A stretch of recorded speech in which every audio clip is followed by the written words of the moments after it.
Наполеон Бонапарт, французский император, великий полководец, один из наиболее выдающихся деятелей в истории.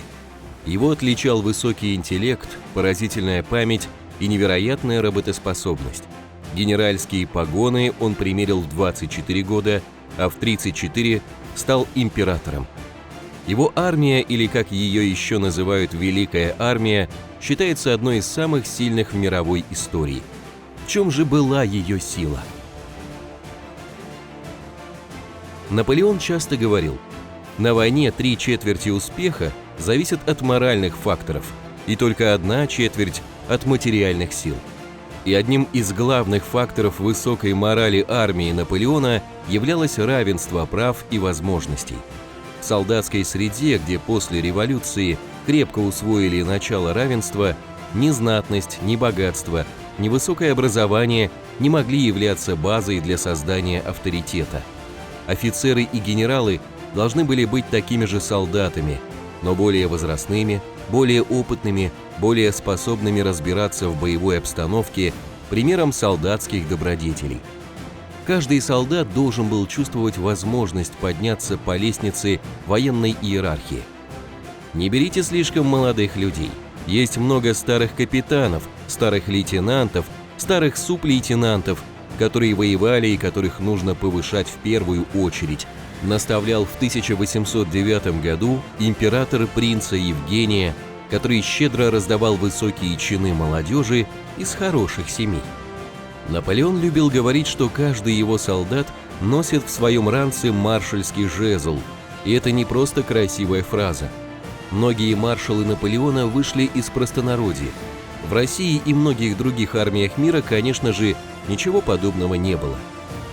Император хотел создать условия, при которых служба в армии, даже рядовым, считалась бы почетным долгом гражданина. Хотя полностью это и не было достигнуто, да и вообще навряд ли где-нибудь и когда-нибудь было осуществлено, тем не менее, армия Наполеона была исполнена гордостью за свою миссию. Это был цвет народа. Это была самая чистая кровь Франции, вспоминал генерал Фуа. Нация стала армией, а армия – нацией. Солдаты и офицеры французской армии получали примерно в 5-10 раз больше, чем в России. Такая разница, пусть в не столь выраженной форме, относилась к большей части европейских армий, кроме, пожалуй, британской, где жалование было одним из главных стимулов службы. Наполеон культивировал совершенно новое отношение к простым солдатам. Он не жалел ни сил, ни времени, чтобы овладеть солдатскими сердцами. Дисциплина базировалась на безусловном авторитете, которым пользовался в армии Наполеон, и на его умении пользоваться каждым случаем для того, чтобы спаять солдат в одно моральное целое. Существует одна легенда, отражающая отношение императора к своим подчиненным. Как-то во время проверки караулов Наполеон обнаружил часового, спящего на своем посту. По законам военного времени и по военному уставу солдат должен был предстать перед трибуналом, ему грозил расстрел. Но Наполеон не стал будить спящего солдата, а поднял выпавшее из его рук ружье, скинул его себе на плечо и занял пост заснувшего часового. Когда через некоторое время прибыла смена караула, изумленный сержант увидел, что часовой спит, а на посту стоит император. Сдав по всей форме пост вновь прибывшему часовому, Наполеон распорядился заснувшего солдата не наказывать. Дескать, устал человек, вот я его и подменил. Можно представить, как быстро подобные истории расходились в армии и какие чувства преданности пробуждали в солдатах. Неоспоримым качеством наполеоновской армии была отвага. Трусость в солдатской среде была столь же презираема, как и среди офицеров. Современному человеку нелегко понять, что для солдат наполеоновской армии сама война стала предметом не страха, а вожделения. Буквально все документы описываемой эпохи говорят, что весть об объявлении войны армия встречала восторгом.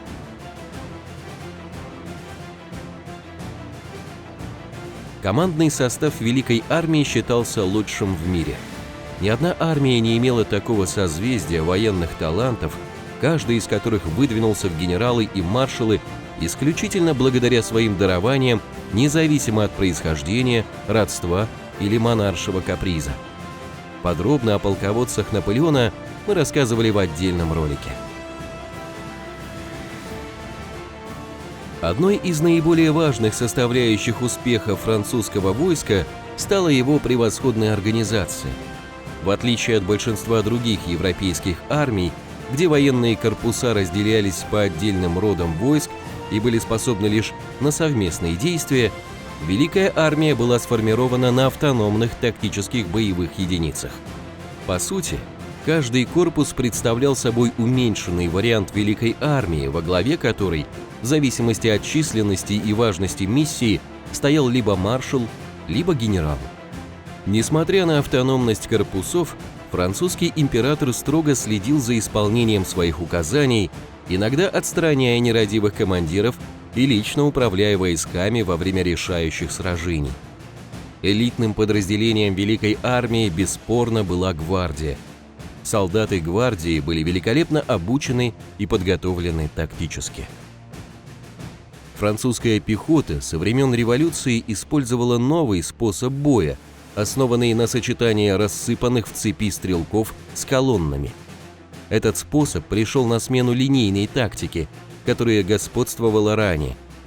Элементы новой тактики колонн и рассыпного строя иногда применялись и в феодальных армиях, например, в походах Румянцева и Суворова, но возобладала она лишь с победой Американской войны за независимость и особенно Французской революции.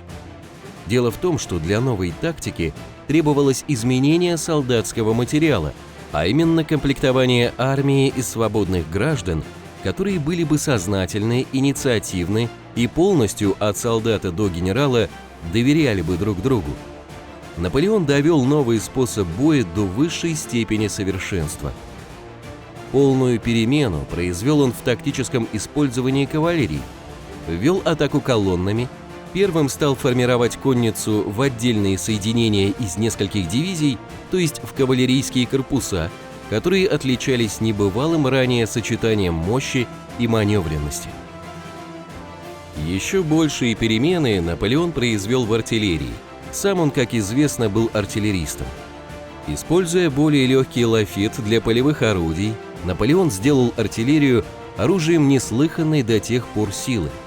Во многих его сражениях до 1812 года успех главным образом зависел от того, что Наполеон умел особенно искусно располагать свои пушки. Полководческая деятельность Наполеона совершила огромный сдвиг в развитии военного искусства. Основные черты его стратегии – большая мобильность в деле сосредоточения сил на решающих направлениях, стремление к разгрому живой силы врага, его непоколебимая настойчивость в достижении цели, его неотступное преследование противника, а также обычное перенесение им всех тягот войны на чужую территорию. Наполеон обладал природными военными способностями, проницательным умом, большими дипломатическими способностями, железной силой воли и неутомимой энергией. Свои природные дарования он питал жадным чтением разнообразной литературы и, главным образом, военно-исторической. Известны его слова: «Ведите наступательную войну, как Александр Македонский, Ганнибал, Юлий Цезарь. Читайте и вновь перечитывайте историю их походов и формируйте на них свое мышление. Это единственное средство стать великим полководцем и разгадать тайны искусства». Наполеон впитал в себя военное искусство исторического прошлого, но не для слепого подражания готовым образцам. В его смелом творческом мозгу это наследие прошлого в новых условиях его времени преломилось в оригинальный стиль, поражавший не только его современников, но и ряд последующих поколений. Многое из того, что дал для военного искусства Суворов, было воспринято Наполеоном и получило законченное развитие. По словам Фридриха Энгельса, заслуга Наполеона заключается в том, что он нашел единственно правильное тактическое и стратегическое применение колоссальных вооруженных масс, появление которых было возможно лишь благодаря революции. К тому же эту стратегию и тактику он довел до такой степени совершенства, что современные генералы отнюдь не в состоянии превзойти его, а лишь пытается подражать ему. Друзья, а что вы думаете об армии Наполеона и в чем была ее главная сила? Делитесь своим мнением в комментариях.